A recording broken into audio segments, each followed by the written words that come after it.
Hello बच्चों, exam is near, no fear when I'm here.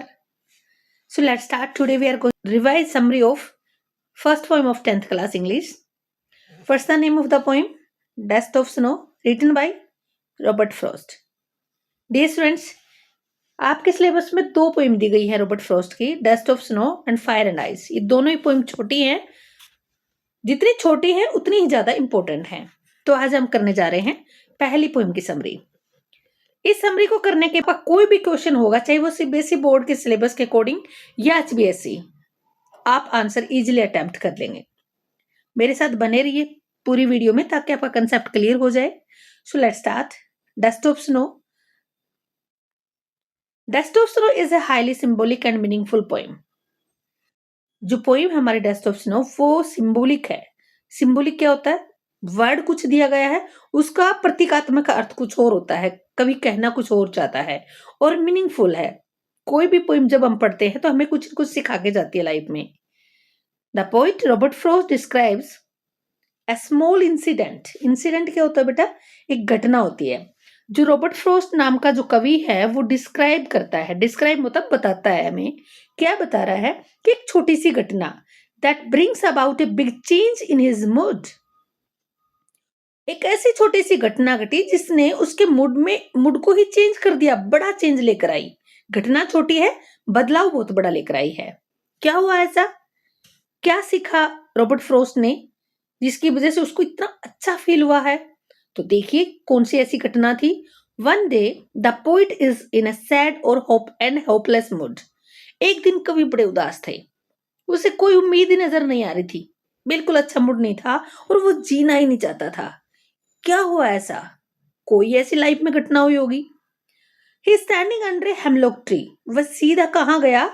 Hemlock tree के नीचे जाकर खड़ा हो गया, क्योंकि हेमलॉक ट्री के जो पत्ते होते हैं बेटा वो पॉइजनियस होते हैं, जहरीले होते हैं। अगर उसका पत्ता चबा लिया जाए तो उससे डेथ हो जाती है। उसका इतना मूड खराब था कि वो सीधा हेमलॉक ट्री के नीचे चला गया। और सीजन कौन सा है? विंटर का, इन विंटर सीजन, सर्दी का मौसम था। He feels that the day has been wasted. उसको महसूस हुआ कि उसका दिन बर्बाद हो गया है। Nothing good has happened. कुछ अच्छा नहीं हुआ लाइफ में। इतना उदास हो गया था वो, मरना चाहता था। लेकिन एक ऐसी घटना हुई जिससे उसका मूड चेंज हो गया। तो वो घटना कैसी थी? कौन सी थी? At that moment A crew sex होता है हिला देना, हिलाना। Sex a few light particles of snow. Light particles क्या होते हैं बेटा? छोटे छोटे कण। और किसके कण? स्नो, बर्फ के कण। From the hemlock tree. Hemlock tree के ऊपर एक क्रो बैठा हुआ था बेटा। क्रो ने क्या किया? अपने पंख फड़फड़ाए, जिसकी वजह से छोटे छोटे बर्फ के कण नीचे गिरे।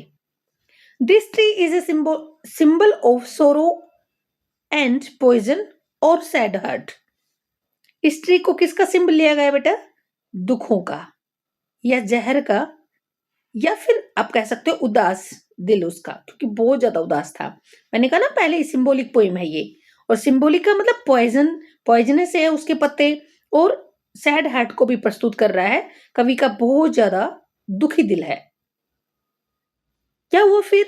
एक्रो यूजुअली सिंबलाइजेस इल ओमेन। और जो हमारा क्रो है वो कवि ने क्यों यूज किया बेटा इसमें?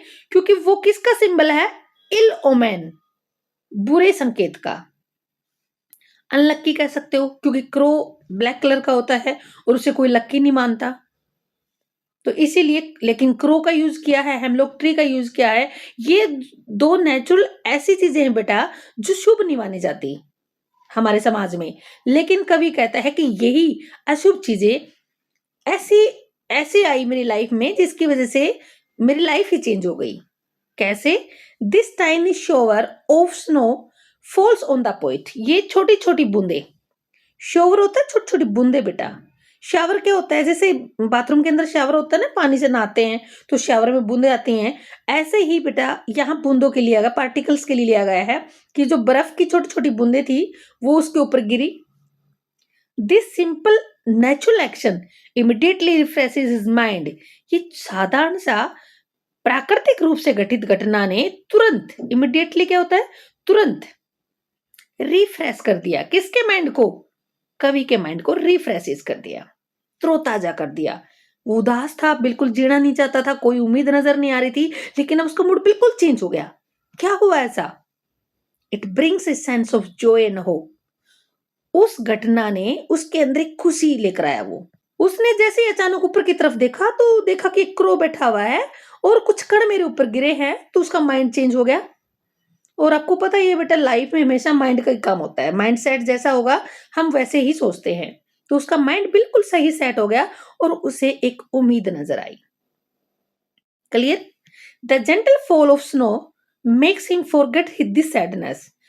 जो हल्के से जो गिरावट थी, किसकी? स्नो की।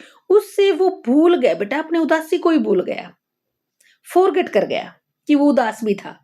It saves the rest of his day from being ruined। Being ruined क्या होता है बेटा? बर्बाद होना। जो बचा, कुछ समय तो बर्बाद हो गया था, दिन का जो समय था वो बर्बाद हो गया था, लेकिन कुछ समय बच गया था। बाद का समय उसने बर्बाद नहीं किया, उसके अंदर पॉजिटिविटी आ गई। The poet realises. कैसा रियलाइज हुआ उसे? रियलाइज होता है बेटा महसूस होना। उसे रियलाइज हुआ that even a small moment in nature has the power.